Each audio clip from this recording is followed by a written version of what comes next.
сезгә, дуслар. Үткән чыгышымда мин сезгә bir хуҗаның йөзем бакчасында эшләгән ялчылары турында изге язмадан киная укып, фикерләрем белән уртаклаша башлаган идем. Йөзем бакчасына эшкә ялланган ялчыларның кайберсе иртә таңнан ук килеп, кайберләре ярты көн, кайберләре аннан да азрак вакыт, соңгы ялланганнары бары бер генә сәгать эшләгәннәр. Ләкин кич эш беткәч, хуҗа аларның барысына да bir көнлек хезмәт хакы, берәр динар түләгән. Иртә таңнан килеп, көне буе эссе кояш астында авыр көч куеп эшләгән беренче ялчыларның бик каты үпкә ачулары чыккан.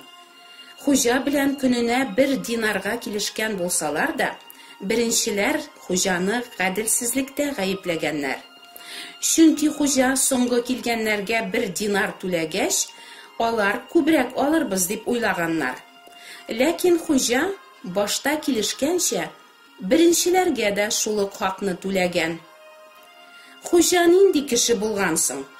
Ул бай, аның йөзем бакчасы да бар. Эшчеләр ялларга һәм юмарт түләргә акчасы да күп. Хуҗа шулай ук кызганучан, көне буе бер кемдә ялламаган кешеләрне дә үз бакчасына эшкә җибәргән. Хуҗа гадел, ул беренче булып ялланганнарга килешкәнчә түли. Ул бер кемне дә рәнҗетми. Хуҗа бик юмарт, 1 сәгать кенә эшләгәннәргә дә 1 көнлек эш хакы түли. Хуҗа зирәк акыллы кеше.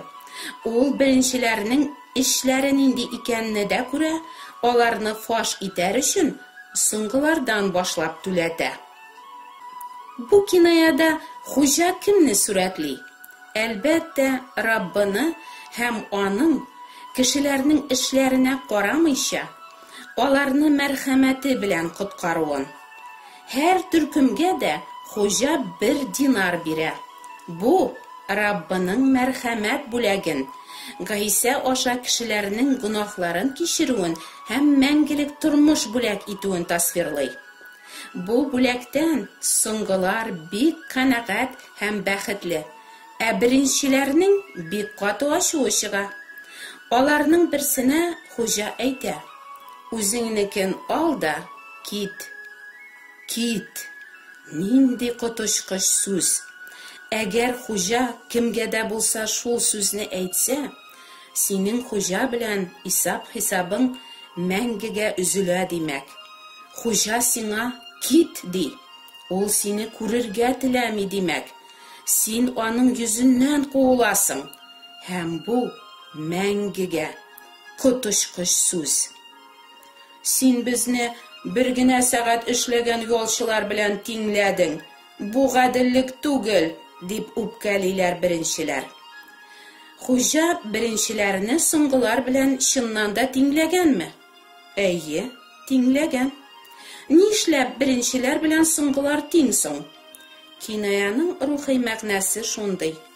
Чөнки барысы да гөнаһ кылдылар, һәм бар кешеләр дә мәңгелек тамукка гына лаеклар. Нигә соңгыларга хуҗа бик юмарт түләгән? Ул шулай теләгән. Чөнки ул хуҗа һәм кемгә килешкәнчә түли, кемгә юмартлыгы белән бик күп түли. Әгәр хуҗа соңгыларга әз генә түләсә, беренчеләр канәгать булырлар идеме? Әйе, алар вакытлыча канәгать булырлар иде. Чөнки үзләрен соңгылардан өстенрәк тою, аларның күңел тәкәбберлекләрен назлар иде. Бүтәннәрнең үзләреннән кимрәк, түбәнрәк булуларын күрү күп кешеләргә вакытлыча булса да рәхәтлек бирә бит. Ләкин безнең канәгать булу яки булмавыбыз башкаларның хезмәт хакыннан яки аларның байлыгыннан, матурлыгыннан яки уңышларыннан, эшу яки эшмәүеннән, начар яки яхшы карашыннан бәйле булса, без нинди бәхетсез җаннарбыз. Изге хәбәр таратканда да шуның кебек хәлләр очрый. Birinçiler, Хуҗаның din tutmagan, namaz укымаган булдыксызларга да мәрхәмәт күрсәтеп, аларны Гайса хакына оҗмахка кертәчәге турында ишетү белән, шундук ачуларыннан шартлы язалар. Әйе шул, сезгә дә оҗмах имеш. Ә сез ураза тотасызмы? Намаз укыйсызмы? Сез ураза да тотмыйсыз, намаз да укымыйсыз. Сез бит яттан гарәпчә дуалар да белмисез. Тиешенчә киенмисез дә. Кая сезгә безнең кебек булырга? Бик җиңел генә. Бер нәрсә дә эшләмичә генә оҗмахка кермәкчесез. Башта безнең чаклы ураза тотыгыз әле, намаз укыгыз, дуалар ятлагыз, саваплар җыегыз. Бу беренчеләрнең соңгыларга карата никадәр көчле нәфрәтләре чыга. Ә йөрәктәге нәфрәт кешене үтерү белән бер дип аңлата изге язмалар. Ә бит Хуҗаның юмартлыгы беренчеләрдә дә бөтенләй башка төрле хисләр һәм уйлар тудырырга тиеш иде. Ниндирәк? Хуҗа нинди юмарт. Мин саран һәм усал кеше икәнмен. Чөнки мин алай түләмәс идем бер генә сәгать эшләгәннәргә. Хуҗаның юмартлыгы соклану, аңа ашарга тырышу. Үзеңнең саран, усал, яраксыз кол икәнеңне танып, оялу, үкенү хисләре уятырга. Ә теге соңгылар да 1 динар алганга, алар өчен сөенү туйгысы тудырырга тиеш иде түгелме? Уйланыйк. Ә без үзебезне кемнәргә саныйбыз? Беренчеләргәме? Соңгыларгамы? Әгәр без беренчеләр булсак, лаек булмаганнарга, соңгыларга без ничек түлибез? Ачу, канәгатьсезлек беләнме? Әллә Хуҗа кебек мәрхәмәт һәм юмартлык беләнме? Әйтегез, йөзем бакчасында эшләп 1 динар алып кайтучыларның кайсылары бәхетле?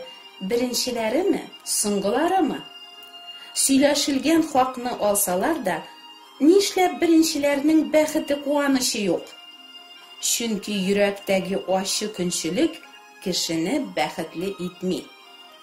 Хуҗаның юмартлыгы беренче булып эшкә килгән, көне буе тырышып эшләгән кешеләрнең ачуын китергән.